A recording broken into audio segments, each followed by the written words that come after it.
April 6th, D-Day. I'm Emma Berry. And I'm Ostap Brian. And this is Kennedy Live. For some school announcements, please see Ms. Teiff from the Guidance Department if you're interested in any community service opportunities. There will be a meeting of all football players on Thursday, April 7th, immediately following Kennedy Live. The meeting will take place in room 121, and the new coach will be introduced to the team at this time. There is a polo shirt sale taking place in the cafeteria during homeroom. Each shirt will cost $5. And that is exclusively during homeroom. All right, let's check out what's in the news today. Walmart will switch to selling cage-free eggs only by 2025, the company said last Tuesday. The country's largest retailer joins a growing list of companies that have made the pledge. It's a big win for the cage-free egg movement. Walmart sales account for about 25% of all groceries sold in the U.S. The new policy will apply to all of its U.S. locations, including its 4,600 Walmart stores and 650 Sam's Clubs. And in some somber news, Eric Borsfield, did I say that right, Ostap? Yep. An actor who voiced Admiral Ackbar in the Star Wars franchise, died on Sunday at age 93. Admiral Ackbar was featured in Return of the Jedi in 1983 and again in 2015 in The Force Awakens. His character, the Supreme Commander of the Rebel Alliance, led major combat operations against the Galactic Empire. He was best known for the one-liner, "It's a trap!" Borsfield died for natural causes at his home in Berkeley, California. And now for This Day in History with Brendan. Good morning, Kennedy Catholic. I'm Brendan with This Day in History. In 1830, Joseph Smith starts the Mormon Church with 5 others in Seneca County, New York. In 1896, the first modern Olympic Games opened in Athens. In 1917, the U.S. declares war on Germany, starting its entry into World War I. In 1930, Twinkies are invented by James Dewar. That's all for This Day in History. Now back to the anchors. Thank you, Brendan. And now for some sports. Varsity baseball beat Xavier 13-1 yesterday. Alex Volpe had 2 inside the park home runs. Jazz Brin had 4 RBIs and went 3 for 3. Will Rosser had 5 strikeouts. And Steven Peters had a diving catch in center field. That's awesome, guys.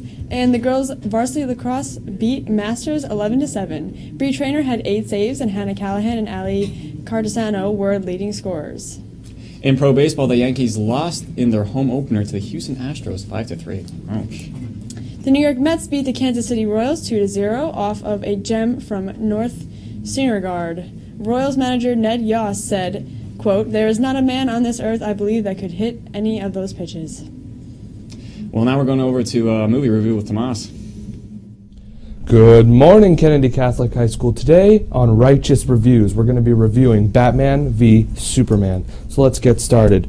First off, it's a decent movie. Not as good as, like, let's say, The Force Awakens. It's decent at best. I mean, the transitions, they just weren't good. If you shut your eyes for 2 seconds, you would have missed an entire scene in that movie. One of the major plot points, just, it doesn't work out well. Like, it leaves you like, are you kidding me? That's the big plot point. I can't really say anything else without spoiling it for you. Ben Affleck, the controversial Batman, did a really good job, actually. However, Henry Cavill, who played Superman, he didn't do as good as he did in Man of Steel. He didn't do that great, honestly.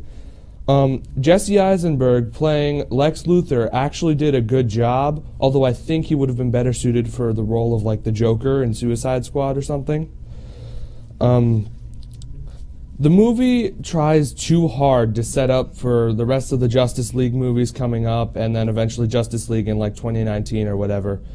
It wasn't as much of its own movie as it was like a prequel to Justice League. The design of Doomsday, one of the villains in the movie, it's kind of stupid looking, honestly. Like, he kind of looks like a bald, like, Hulk, sort of, that's gray. As for Gal Gadot, who was Wonder Woman in that movie, she did a pretty decent job. And but the fight scenes in that movie, oh, they were great. The effects were amazing, and man, just really good in general. So I gotta speed this up. So that's the Batman v Superman review. I'm gonna give it a 6.5 out of 10. Was above average, but was overhyped way too much. Now back to the anchors. Thank you, Tomas. Well, I'm Emma. And I'm Ostap. And this has been Kennedy Live. Have a great day.